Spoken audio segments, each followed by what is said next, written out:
Morning, Harry. How are you this morning? Roberto, I'm good. How's it by you? I'm doing very well, man. I like the holidays. I always said that if I leave New York City, I would come back. Even though that I'm not a fan of the cold. I don't know what's happened to me. I remember the old days in the schoolyard. I'd run around with a short sleeve, running around playing football in the winter, and that's not the case anymore. Uh, now I know when it's cold because I feel it in my bones. You just don't know about cold, about hangovers, about a bunch of these things when you're a kid. Like, oh, that's what the old people was whining about. I hate the cold. I hate when it's too hot, but I love the August here, and I love like after Christmas, just because there are these weird, quiet stretches where all these people leave the city, and it just opens up a bit. Harry, let's go right in. Adam's time capsule. This guy, this Depending on guy. who you ask, some people wish he'd put himself in a time capsule, but who knows? No, I'm kidding. Go ahead, He man. could have put his cell phone password in there so he doesn't forget it again. Oh Lord, He, I, cold. it's rough. All he has is I'm Eric. I'm perfectly imperfect, and this stuff made him mayor. And now he's leaving. He's very unpopular. People are eager to see him gone, although it's not clear how off the stage he'll be as he's job hunting and so on.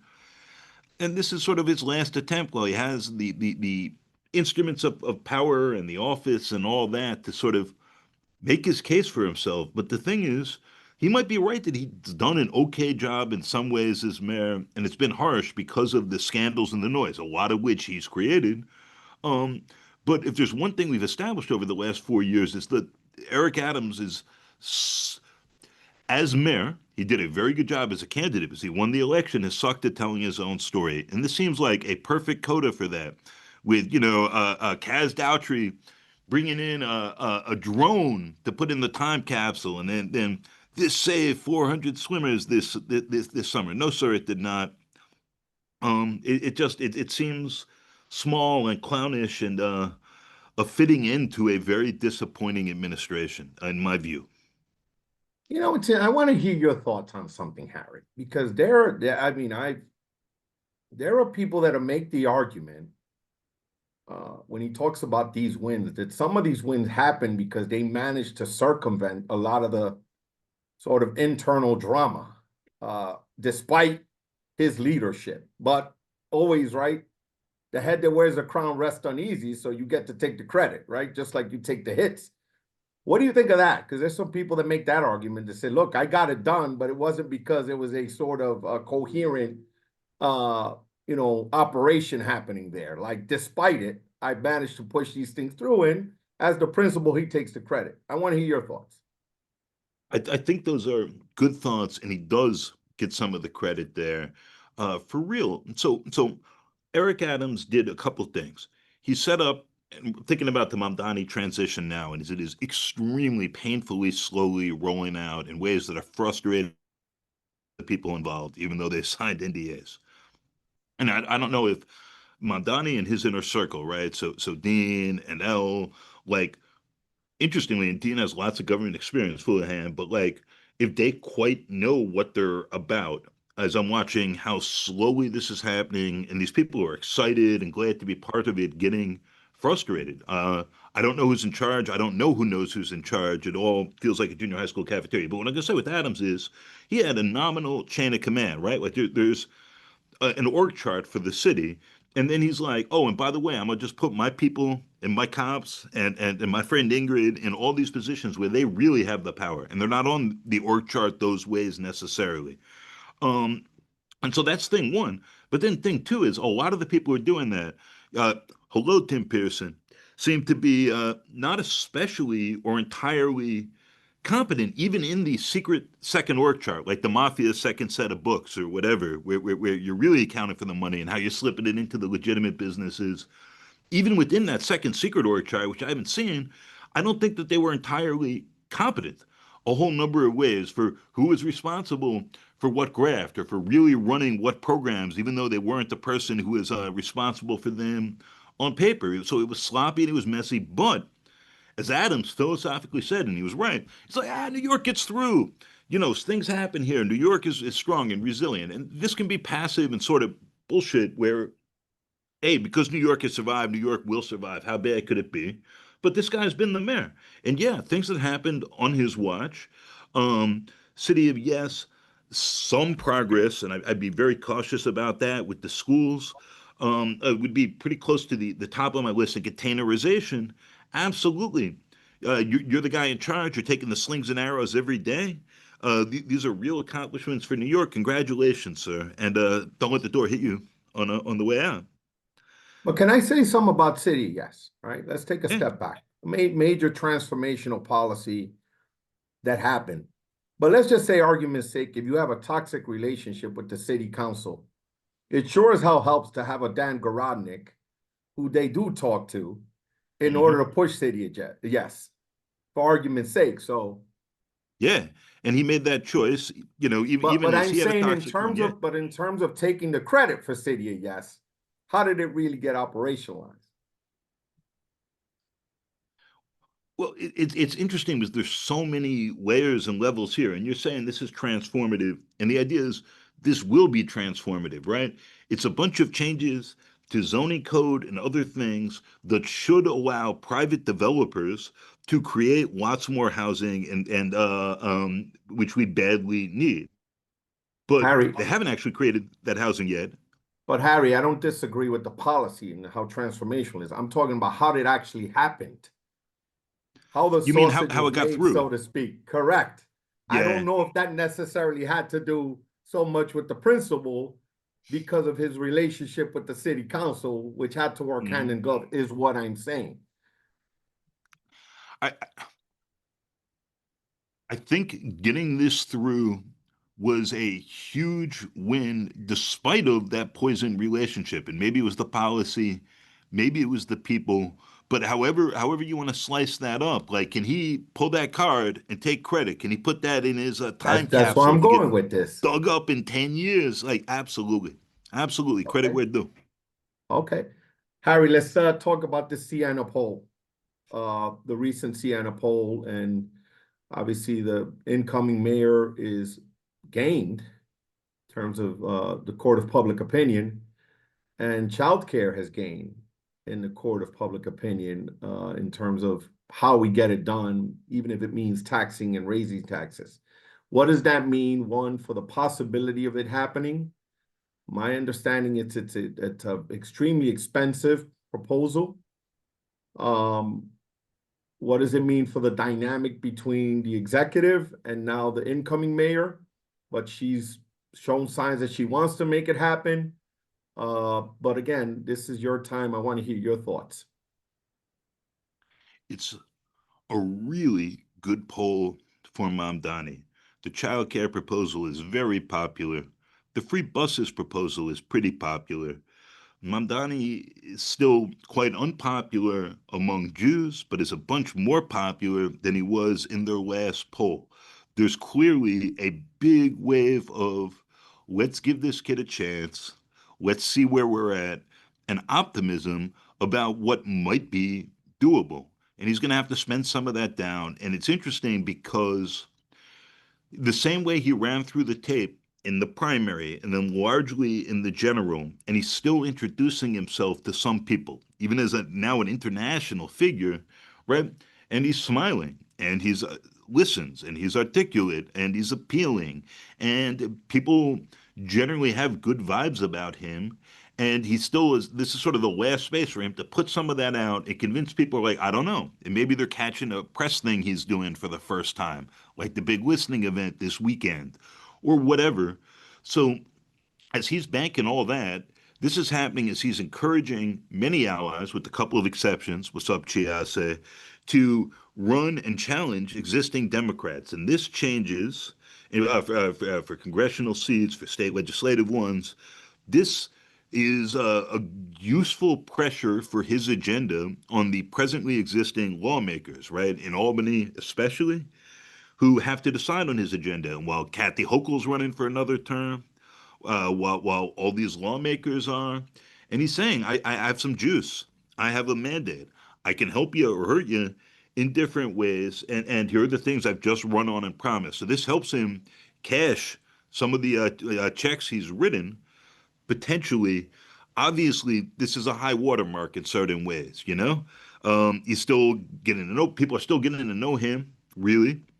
And he hasn't been mayor yet, and he hasn't had to deal with the terrible thing, a snowstorm, a real snafu, and there will be lots of them in the best run administration. Um, but he has political capital to spend, and I'm hopeful that this transition is going to get it together. This administration is going to move quickly, although getting more pessimistic about that, and cash in some of this credit while he's got it. Because you don't collect interest on it, it like the stuff you put in your time capsule, it actually rots pretty quickly, and you wait a year or two, and all those shiny things are dirt. So this is the moment when he has leverage, has a chance to act, and a poll like this is a further proof of concept for the demand for the products he's offering is a really promising sign. I mean, what do you say to the argument that the incoming mayor had a general? Doesn't he get a sort of a leeway there because he had to run a general? This wasn't decided in June in the traditional way where you can say, okay, I won. I'm likely almost 90% there. Like years past, like argument for de Blasio Loda, right? It was like kind of done in June, as opposed to Mamdani having a formidable opponent in former Governor Cuomo having to say, hey, I can't worry about who I'm going to put where because I have to beat this former governor. Don't you think they get some type of a break there in terms of the appointments based on the fact that it really wasn't decided till November? So is that a fair criticism to say they're moving slow? Probably, but I'm taking the short end of this bet. I'm just like he was 75% at least to be mayor from June on. He knew he had a real race against Cuomo and then possibly Adams and what the dynamics were going to be, and he could not turn his attention from that. But when a whole part of your appeal is you're young, you're energetic, you're really plugged into the city, you're listening, you give a damn, you have all these critiques of the Adams administration. And this is a guy who's smart, been around and seen some of this, and all the time he burned between June and winning the primary and actually becoming mayor in January, running against clown Curtis Sliwa. That was Adams' description. But um, no, I think he could have and should have done some of both. And I understand that there are many people when I say this who are responding exactly the way you are. And he had other priorities to do. And if you don't win, everything else is moot. But I'll put it this way. Um, the Department of Community Safety, which according to City and State's profile of El Brisgard Church, right, was actually her brainchild, was a great idea and a stupid idea, and a terrible idea. Let me make that right. And it was a great idea because it helped him win the election and talk about policing in a clearly critical way without talking about defunding the police or any of those other buzzwords or things. And that was really important. And it touched on some of the big unsolved issues about now calling someone up because somebody is emotionally disturbed or whatever the case may be, and then having that person needlessly shot and hurt by police officers. Whole bunch of stuff there. However, no one knows what this thing's going to do. This seems an awful lot like de Blasio's much maligned Be Heard program. There are all these questions about what's different here, and it's creating a new bureaucracy that's going to replicate, as Brian Steddon laid out in a very useful Vital City piece, right? Replicate lots of existing functions that different departments already have. Like nobody knows what the point of this thing is. I know what the political point of it was, but he has to actually do the thing he said now, or quietly decide he's not really doing it, or he's going to make this as ceremonial as possible and continue to administer within the present system. Like those are all his problems now.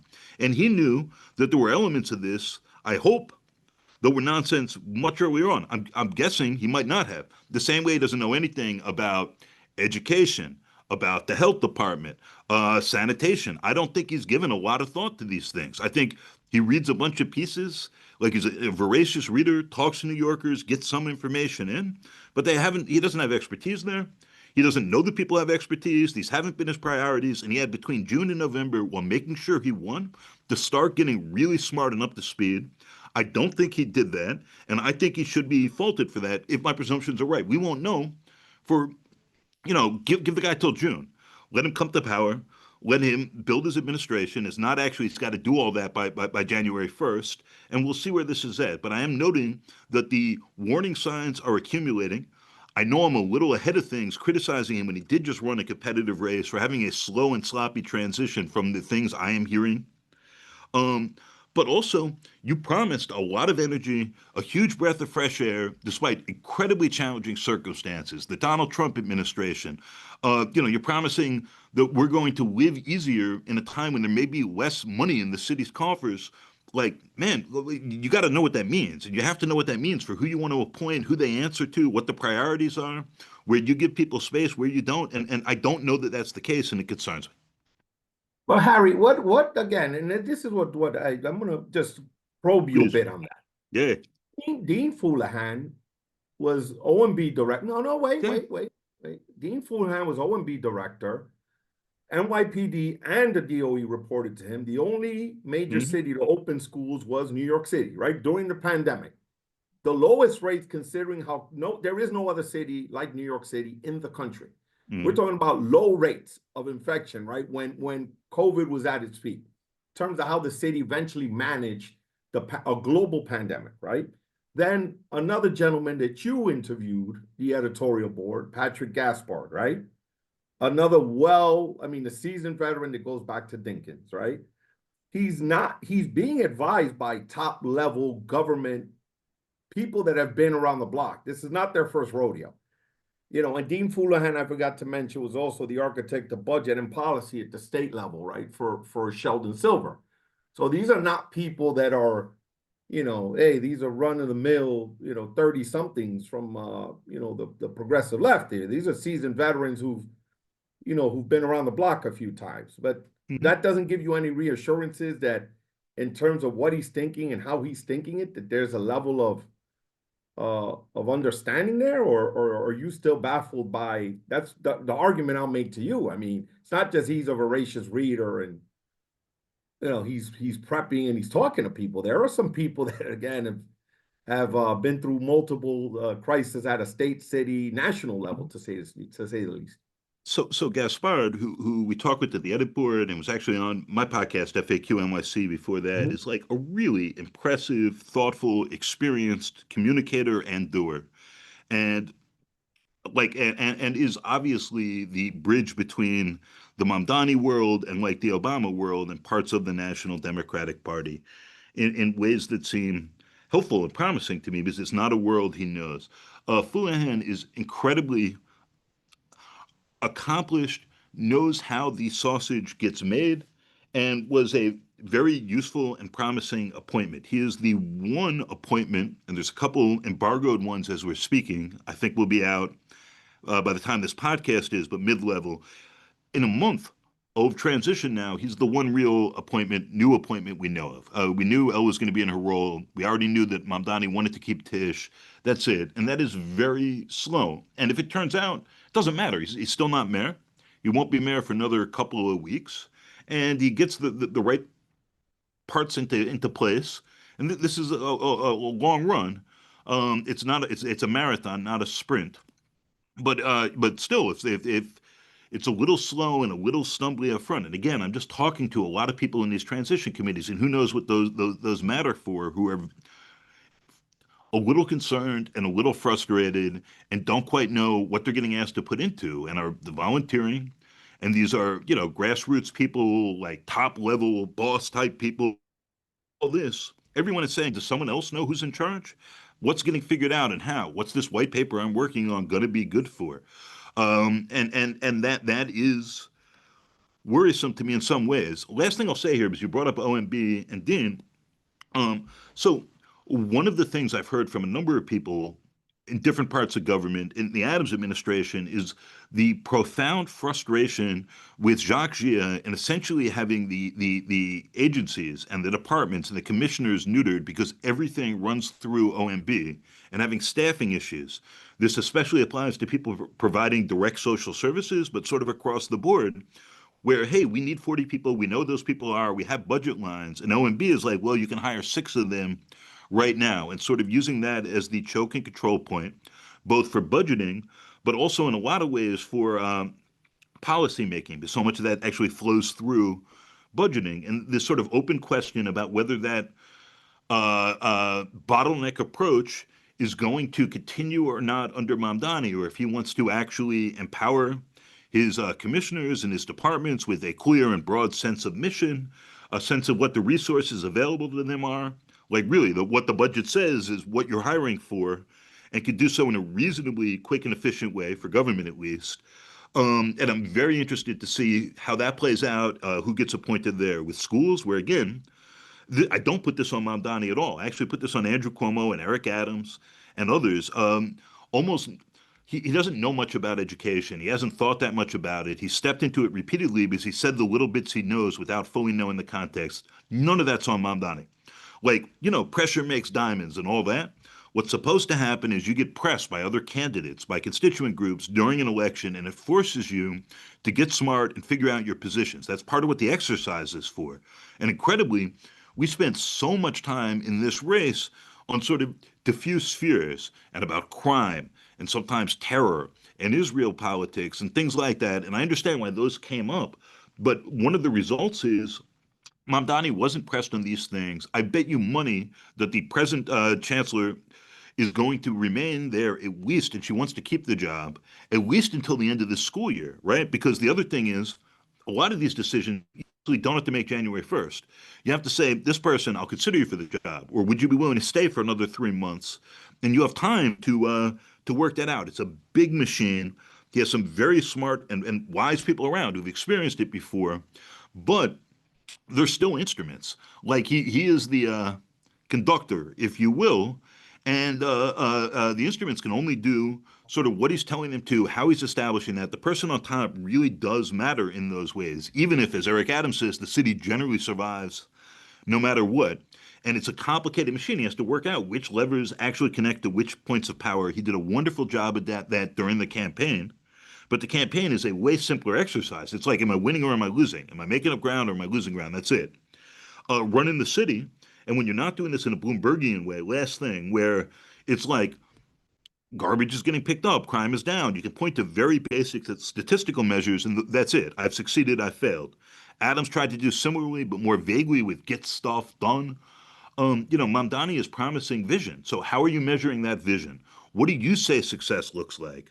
Those really big basic questions. And he does a lot of word salad,ing. He got asked about the pre-K thing earlier on in the transition, and he gave like a 200-word answer to eventually get to, I basically promise it'll be done by the time I leave as mayor, which I think will be 2 terms. And he thinks it'll be much faster than that, I'm sure. And he was just trying to avoid putting down what the threshold is, but that's a big part of his job. If he wants to be the messenger and do this, he needs to have a clear message and what aligns with that, what doesn't. And that's not just talking about big ideas, but it's talking about what success looks like, how he thinks he should be judged, all that. And he's been a quick learner, but I think he's just starting to figure some of that out.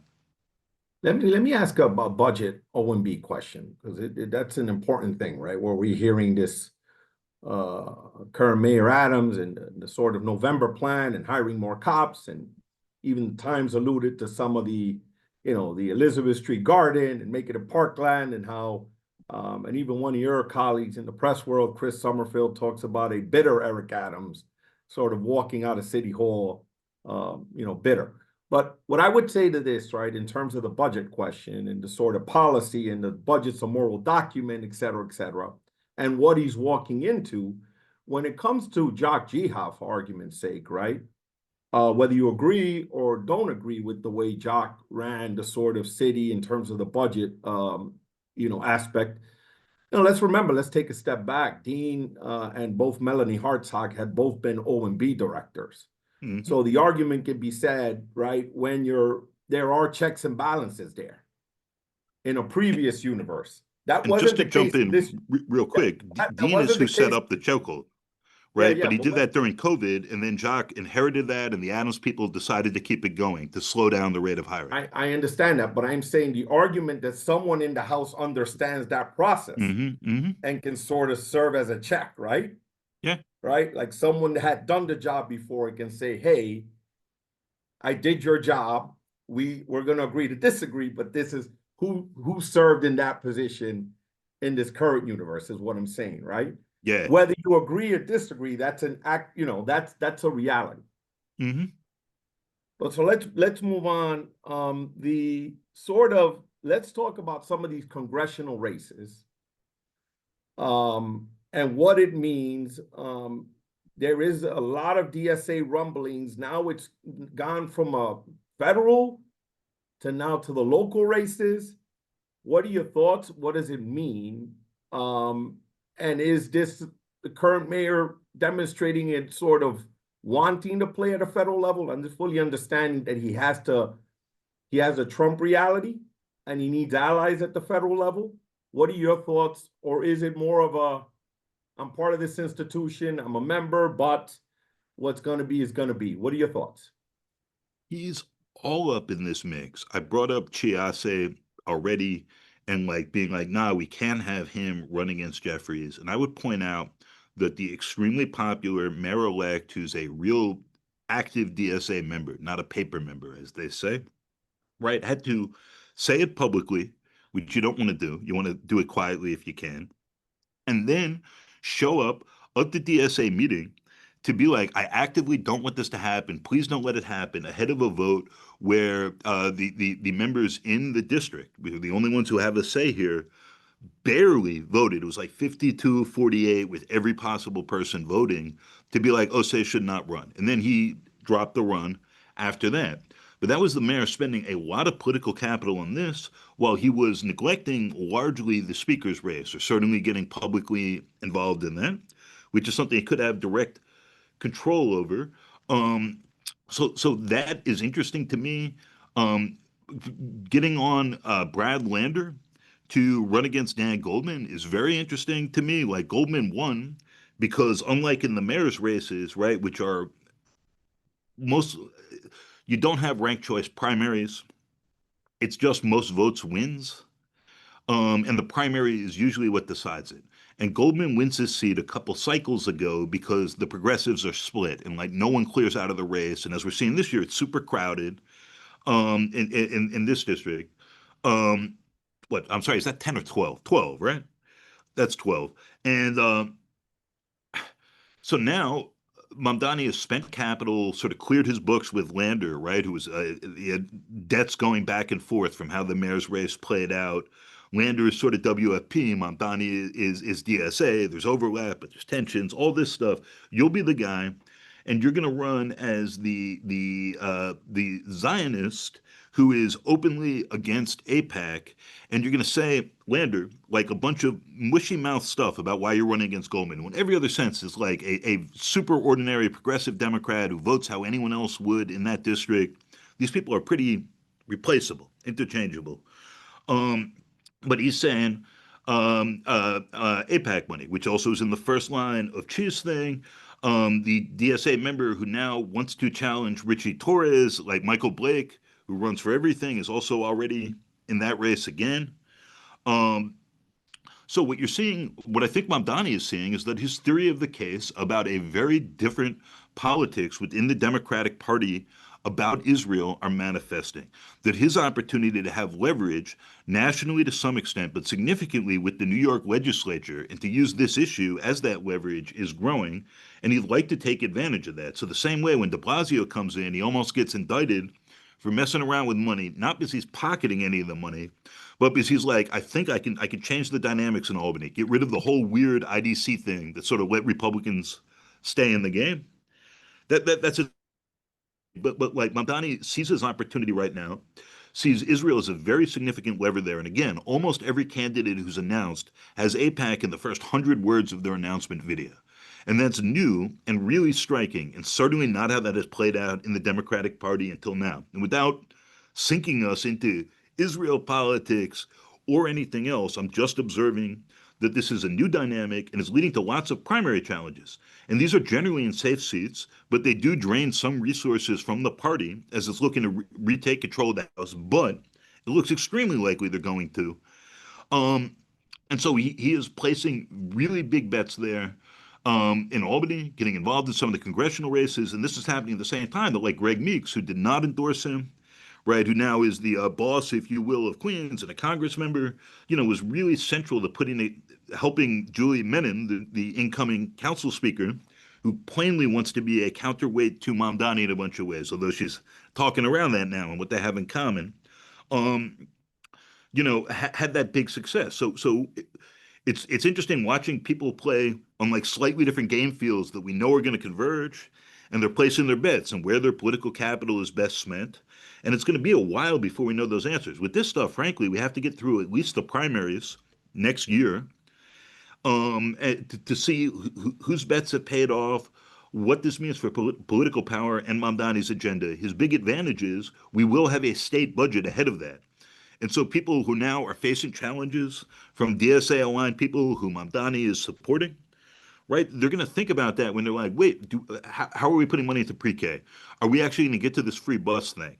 Where, to the extent lawmakers have power over that, um, it's helpful for a new mayor to have leverage. He has 1 year, one golden year, which is why it's great New Yorkers voted not to recommend changing the years our city elections are in, where the mayor has a mandate and everyone in Albany, which is where the real juice is, the real power, has to listen.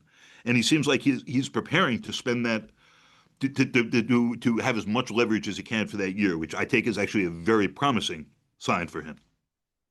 Harry, who can take the credit for the outcome of the speaker's race? Labor, county leaders, you mentioned Congressman Greg Meeks. Again, as a counter, if the argument can be made, who can take the credit for making that happen? Or did the incoming mayor say, hey, the juice ain't worth the squeeze? I'm just not going to get involved because at the end of the day, I still have a lot of council members who are politically aligned with me, and we can still get things done, right? What are your thoughts on that? It was all of how the much, above. and I'll take a step, let's take one step back. How much juice or clout do county leaders still have, right? I mean, we know about judges, I mean, poll workers, surrogates court.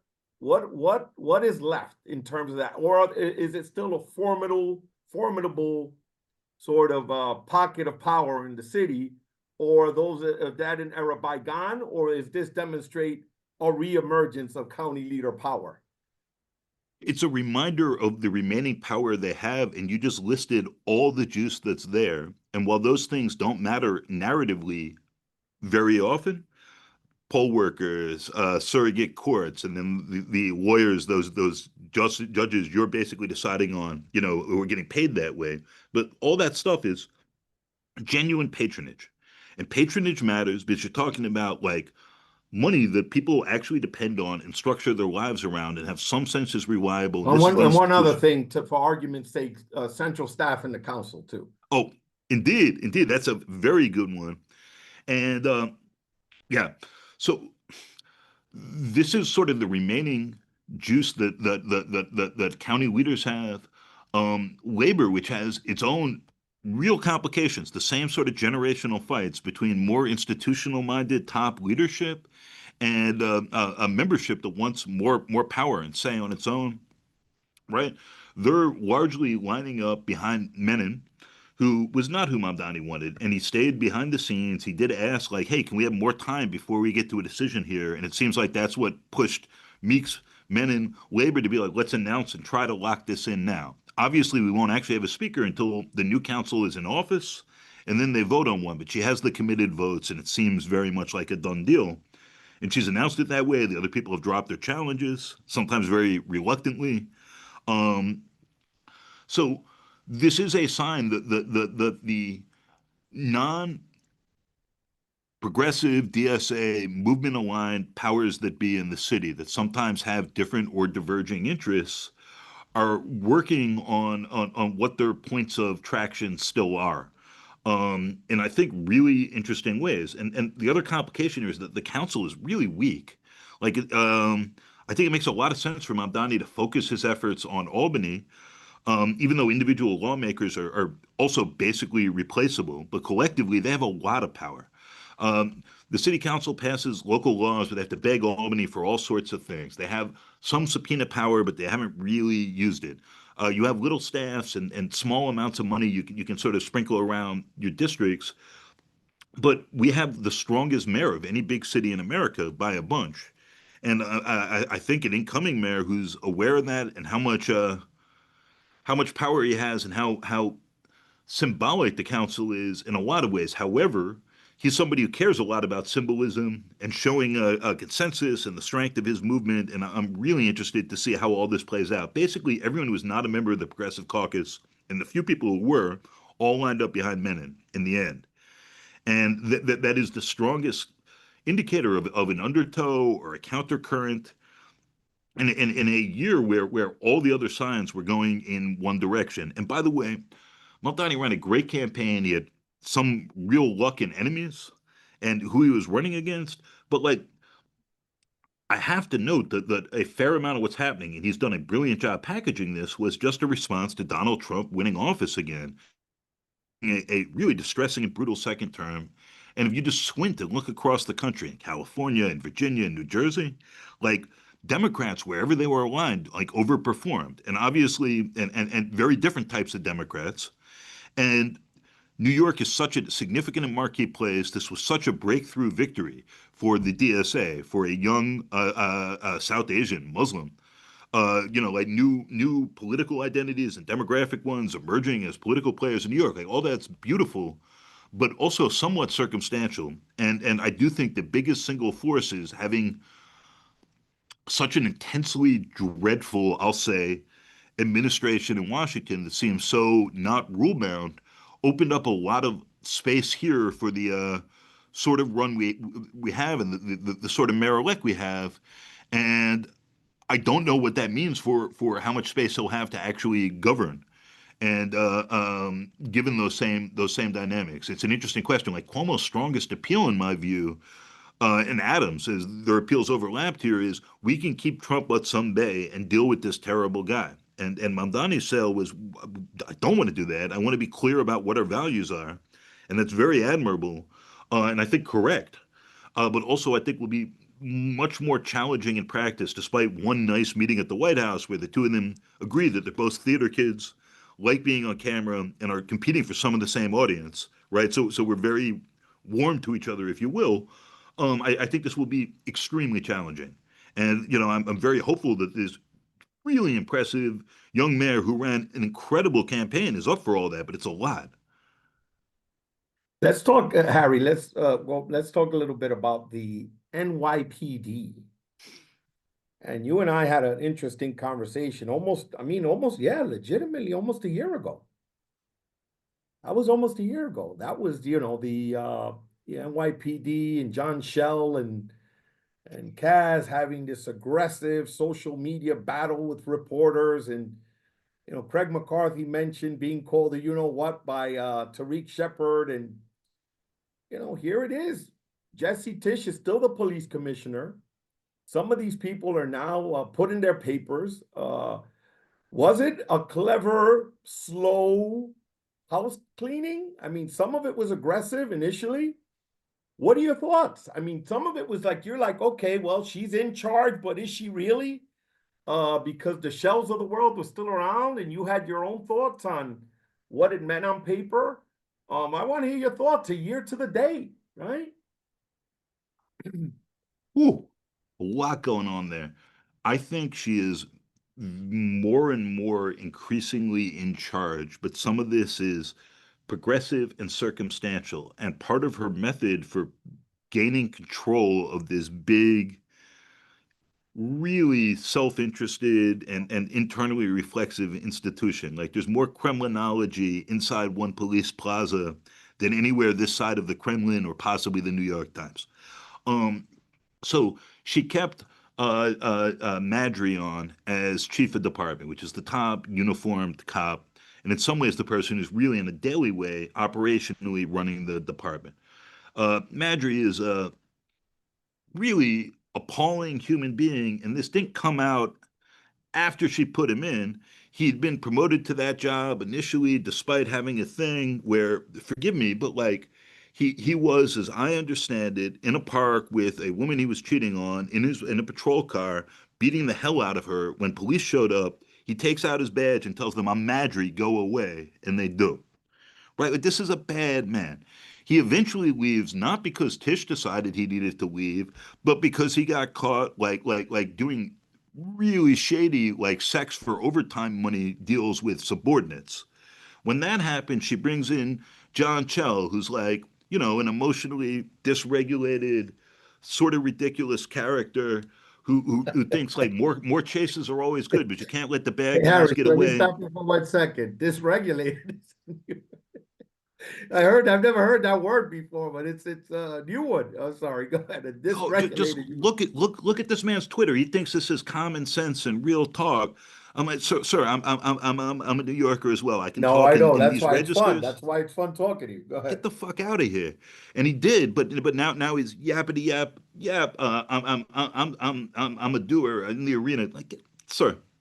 So some of these parts have cleared. It's a very complicated institution to run.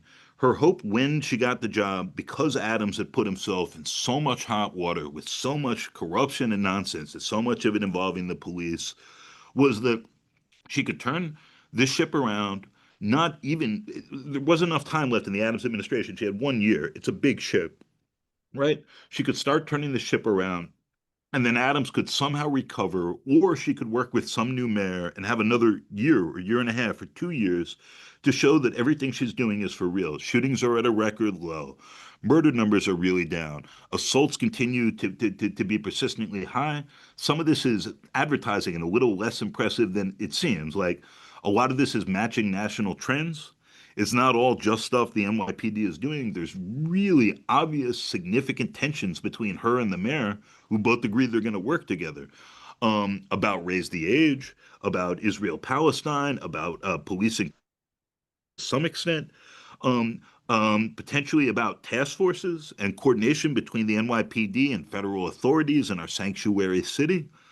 And they both, Mamdani and Tish, think that they can manage this in a way that will work for both of them. Mamdani knows if crime explodes, suddenly he changed everything to affordability narrative goes away.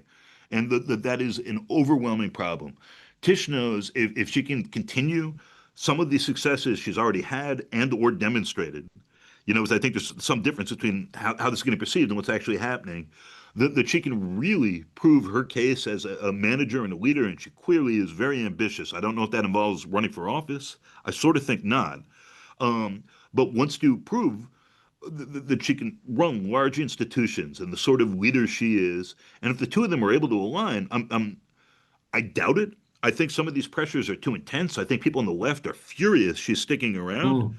Mm. I think there's people on the right who are deeply suspicious of her working with and taking orders from Mamdani. But if the two of them could find a way to balance those things out, I think it could be really good for New York City, really good for the NYPD, really good for this administration, and give her time to show that she's actually cleaned house, reprofessionalized the place, and made it a better and more competent institution. But I've avoided writing anything positive or negative because it is a big ship. It's complicated. There's success signs and failure signs, and I don't want to just be judging every news blip.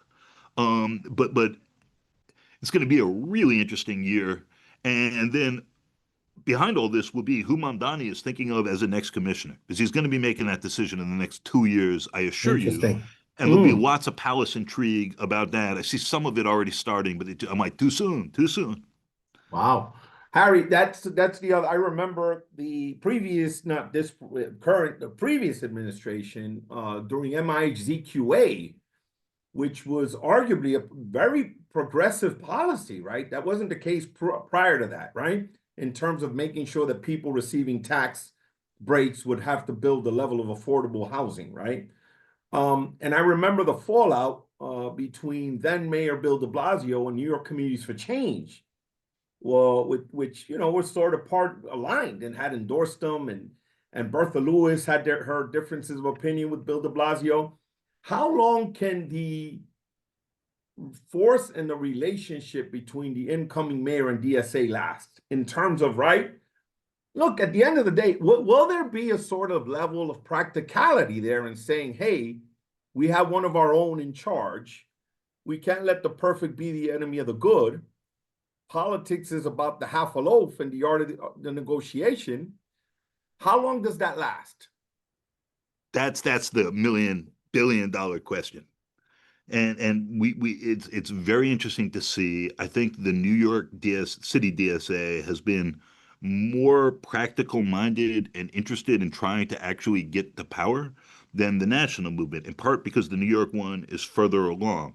And you can feel this, going back a few cycles, right? We could talk about AOC, but I would talk about Tiffany Caban.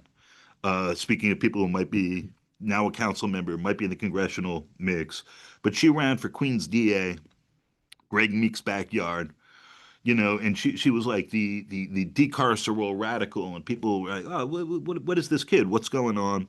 Those people, they did what the machine used to do. They busted ass. They knocked on doors. They talked to people. They made inroads in other people's strongholds. They ran a really impressive campaign, and lost, by an eyelash after a recount. And that was assigned to me and happily to, I think, to much of the DSA membership. But like, wait, we need to get serious about what we're going to do if we actually win power. That this isn't just a game or a narrative exercise. Like, these things are starting to manifest. I very much hope so. I'm not aligned with the DSA on everything, but I want people at power to have some competence and handling it, right? And narrating and executive authority really are two different things, although they are more closely converged than they were even a decade ago. One of the things Trump and Mamdani sincerely have in common is they're people who became aware that if you can say it, you can make it be in ways that other people rolled their eyes at. And I think that is increasingly true and different. The rather than sort of be bound by what has existed and can work, that there are new frontiers and political possibilities and people who can speak directly, openly, and clearly about them in ways that relate to voters and don't sound like the same packaged stuff and like sort of pre-compromises with language and so on. There's a new space for them. Um, Politics, but I don't think Mamdani has that much space with the DSA. I think it is a group that considers its leaders literally small r representatives and avatars of the movement and expects accountability from them. Mamdani dodged my questions I asked 5 times maybe over the course of the campaign over a year.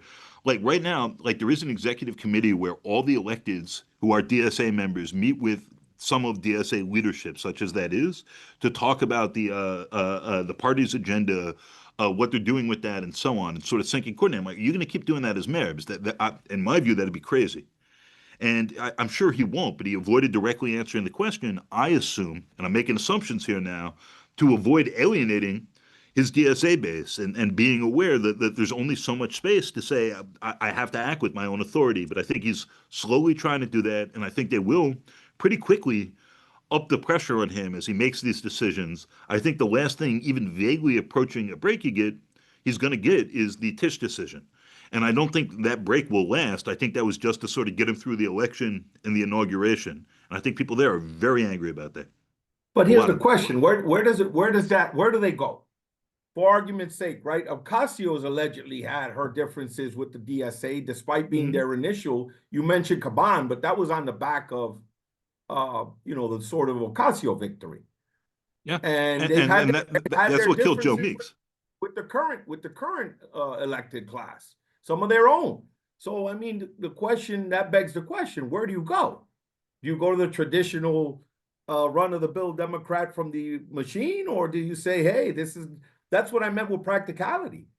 I'm right there with you, but like this is a group that's like, we don't need as much practicality. We need honesty and sincerity in politics, and we want to hold our own to real account. And I think there's something admirable and something crazy about that. And then you get to, what are the options? Where else are you going to go? So Ocasio-Cortez knocked out Joe Crowley. He was like, longtime congressman, boss of Queens, possibly, going to be the next speaker if the Democrats, like in leadership in Washington, because he didn't tend to his garden in his district, right? And there's been lots of that happening, but now you have these people in power. They start moving away from you a little bit at a time. They have to represent the whole district, not just the party. And do you stand behind them? Do you support internal challenges? I don't know the answers here. I'm very interested to see in both in speech and in action how the DSA as an institution, and it is one now, a political institution, but also just the left more generally and the farther left more generally comes to some of these decisions and what compromises they're willing to accept, and especially inside of New York City and state. The thing that's looming over everything here, by the way, is the decent but real chance we could end up with a Republican governor. And that Republican governor, be it presumably Elise Stefanik or possibly, Bruce Blakeman, I am strongly willing to bet that they will run on in the general and then follow through as governor on, I'm going to just fire the mayor. Right? Like the last gubernatorial election was all about, hey, Al Bragg, who'd just been elected district attorney like 4 months earlier. This is Lee Zeldin, who's now the EPA commissioner for Trump, right? It was a congressman. Lee Zeldin, like his signature campaign thing was the black guy who just won the job. First black guy ever to hold the job, who hadn't done anything yet, who won his race. In a democracy, I'm going to fire him. And the governor has the power to fire the mayor. This came up with Hochul and Adams, although Hochul, chose not to do anything and said the voters should decide. Fair enough. Um, so everything we're talking about is within the confines of Democrats run the whole show and game. And if Republicans get one little part of power, they're going to say, like, everything is asymmetrical, it's unfair to us, and we need to maximize the powers we have and, like, take control of things, common sense, which means whatever they want it to mean. And that would change these dynamics dramatically. So I am very interested in how these challenges play out, how the Republicans campaign against whichever farther left Democrats win or knock out incumbents, and where we end up in 13 months from now. It'll be one way or another a very different game. All right, Harry, you've already made predictions. You said current police commissioner, a year and a half, 2 years, right? As I said commissioner. once, a Oh, year and a half, 2 years. We really are going to see. I think it's going to be awfully hard to keep the okay, balance for her and okay, for okay. Mamdani. All right, let's go down the line now. Goldman Lander, who wins? I'd have to think, squinting Lander, yes, and he seems to have quitted for one. Let's talk about Reynoso and Valdez. If it's official, I don't know. Who wins the Nydia Velasquez congressional seat? I am so You're, I'm very interested. Your guess is as good as mine. I'm betting on Reynoso, but that might just be I've spent more time in a room with him than Valdez, and found him like impressive as a young avatar. But I really don't know. Richie Torres, skates, sails to victory, or he's got a real problem? I think he's got a real race. I would not bet against him in that real race. Michael Asher, is it walks into the Jerry Nadler seat? I actually think so. I think with the 22 people running and all the nonsense and hot Kennedys and whatever, yeah, yeah, I would not bet even money on it in a roughly 57 candidate field. But if I'm betting on a horse, it's absolutely Lasher. Let's talk Gonzalez, Rojas, Jessica Ramos, another one that, depending on who you ask, it's a Cuomo blowback, it's a casino blowback, I don't know. How do you handicap that one?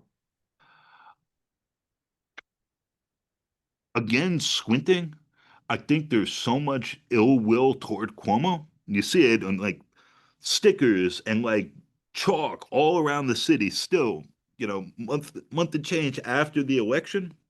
I have to think Ramos is in tremendous trouble. And I think this speaks to some either opportunity that they're intelligently taking advantage of or insanity on the left. Because if you were just like looking at this outside of the politics of the last few months, the idea that Ramos needs to be punished and have a challenger because she's insufficiently pure would seem totally insane. And so this gets to some of the stuff that's happening there. Yeah, but I yeah, think and she's in that's a lot of trouble. and that begs the question to a private conversation. What is the purity test? Right? Where's the line? What defines it, right? Like some may make the case for Reynoso. Like, why does he need a DSA challenger? What in his progressive chops is he lacking?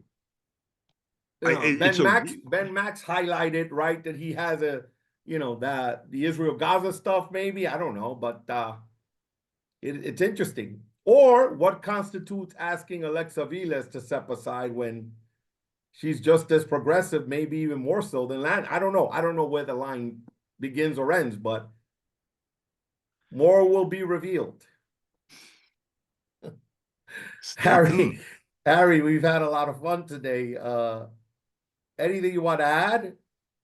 This was Ooh, a real deep probing conversation you and I had. And we covered by a the way, can I lot say there. something to you? Can Thank I you. say Yeah, something to you? yeah. You know, Spotify sends this thing over the numbers. You were my number one episode last year. People love to hear Harry Siegel's opinion on things. Oh man, people got to get out more. Touch grass, smoke grass. What do you want to add, Harry, that I didn't talk to you about? We had a lot of fun, that was for sure. Ooh, the Knicks won a championship, but it's a bullshit Ah, no, championship. that's I don't know. I have a lot to say about that. I have a lot to say about the wild card in baseball. Oh, I have a lot to say about the DH. how about ghost runners? What is I have that? a lot to say about the pitch count. Yeah. I think it's throw the ball, hit the ball. I mean, I can get on and on and on about the sort of money ball thing. Harry, what's your favorite album all time? Let's talk about some general Man, stuff that now. is too much. Too much. Come Favorite on, album all time. favorite album all time. Huh. I think the three albums I've listened to the most in the last 30 years, I'll do it that way, are Money Jungle, which is, Ellington, Mingus, Roach, just playing a little outside and totally inside. It's just beautiful. Blue Mind State, which I don't know. I put it on and I put it on again, and I'm happy. And then a couple of late Towns Van Zandt albums where it's just telling corny ass jokes and singing beautiful songs, and like those are some of my pure spots. Harry, if you were if an out of towner were to come into New York City and says, Harry, why don't you take me to a bar watering hole that sort of exemplifies and the sort of spirit of New York City? What bar Whoa. would that be? Somebody said, Harry, I want to feel and smell, the New York, What bar would that be? If they would say, let's have a drink, Harry. Oh. I'm a contrary and mildly sour guy. I love people coming to New York. I think this is a city it's a port city, like in an immigrant city, people are supposed to come here and then get out and then come back here and whatever. I grew up here. I feel like that's unnatural. But I would take them mischievously to to ooh the bar on the corner of Church and McDonald's, Farrell's, which is the grimiest, smelliest, scariest place I'm willing to go in. I do mean this as an endorsement. I've been drinking there since I was 14, but go in very rarely. And it's a bar of a sort we don't have anymore for people who drink and get off shift and drink or don't have shifts and drink. And there's conversation and there's space and I love it for P. the Hamill vastness of mentioned this. the Farrells. Is that the Farrells? Oh, Am hold I on wrong? one second. Because I was thinking Shenanigans, which is different local bar. So is it Farrell's? I'm flipping names here now. I'm worried. Um, It's all let right. me. I'm hitting the internet before I blow this up. No. Farrell's is like the cop and firefighter bar at the other end of Windsor Terrace. The bar of McDonald. Oh my God, what is the name of this place? I'm 48. Maybe because you were spaghetti legged when you left there, you forgot the name. It's very much that sort of place. Yeah, And that could have been the case. You forgot I'm the getting name like when with you walked Danny's, out. Danny's. Okay, got And it. the whole neighborhood around it is Little Bangladesh now. And then there's this Okay. rough ass Irish bar that is not exclusively Irish. It was for a long time, Uh, but it is exclusively rough. 70% male and just an Got it. interesting environment, at Got it. least. Harry, let's go down the line. Mets, Jets. I mean, Jets, Giants. Jets, Giants. Don't care. They're both terrible. They play in New Jersey. Football's a little depressing. My dad busted up his knees, so I've kept my distance. Nets, Knicks. Oh, Knicks. All right, Mets, Yankees. Last one. Mets just for not being the Yankees. I trying to remember who it was who said Mystique and Aura are nightclub dances. I think that was uh, what's his name? Bloody Sock Man. Schilling. Let's go, Harry. I know you got to go. Thank you so much. I appreciate you, man. Talk Hey, soon, man. All thank the you. best. All right, bye-bye.